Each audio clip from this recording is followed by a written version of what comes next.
There's a video response from Mr. Peek. Mr. Peek, here, see if this helps you out at all. We gotta pretend. Hold on, I should have been ready, but I'm not. Let's pretend now that this is the bottom of your boat. So there's the bottom of the hull of your boat. Doesn't matter if it's straight or flat, it doesn't matter. You get yourself a container like this.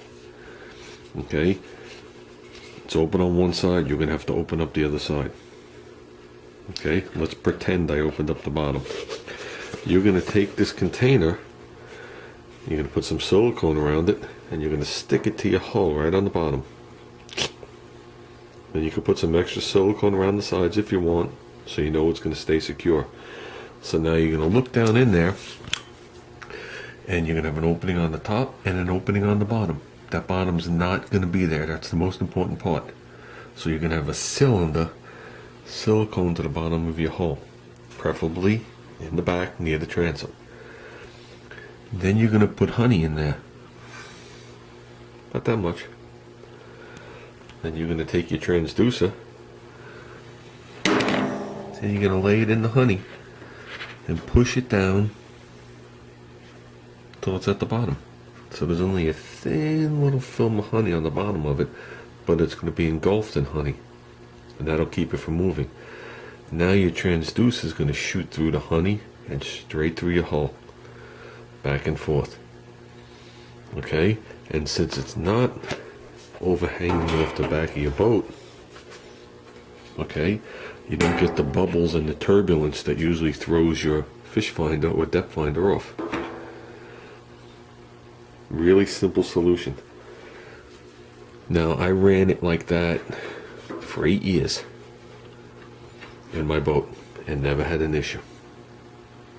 My brother had already, his boat was a year older than mine, so he had already screwed it on the back, which was a big ordeal because you're screwing into the transom. The transom's made of wood, water can get in, water can saturate the wood and start to have problems. This, if you do it, the only time supposedly you ever have a problem is when they make the hull. I'm not really sure what the bottom of your boat was, I thought it was glass. If they make the hull and there's a bunch of air pockets in it, which there usually isn't, that's the only time you seem to have a problem. Okay? If it doesn't work in your hull, you pull it back out, you mount it on the back. But this is the way I ran it in my boat, and that was speeds up to 45 miles an hour, which is a decent speed in the boat. I don't think you're humming at 45, but you might be. I really don't know. Okay, I put it in the back. Trying to remember how far. Maybe a foot from the transom, because that's where I had good access to it, because I had an inboard outboard. So I had a Chevy motor on the inside, so I had to work around it. But it's definitely something to try. You don't have to go dead center in the boat. You can go off to the sides. Okay, and that's all there is to it. Like I said, if for some reason it doesn't work through your hull, you could just take the transducer out, wipe the honey off, screw it to the back. But with that, no wires up the back of your boat, no problems. You don't get the inconsistency when the air, when it cavitates and goes across the back, like my brother used to get at high speeds. I know my brother's at high speeds, he would lose the depth signal, which really didn't matter. Because if you're cruising at 45, 50 miles an hour and you go into shallow water, guess what? You're going to be long on that sandbar or cracking that rock before that fish finder ever does anything. So I just figured that might be helpful for you. It might not be. I really don't know. You don't have to do it that way.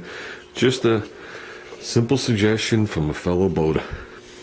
So with that, hope you and Josh are having a good time together, and I'm glad to see him up there spending Father's Day with you.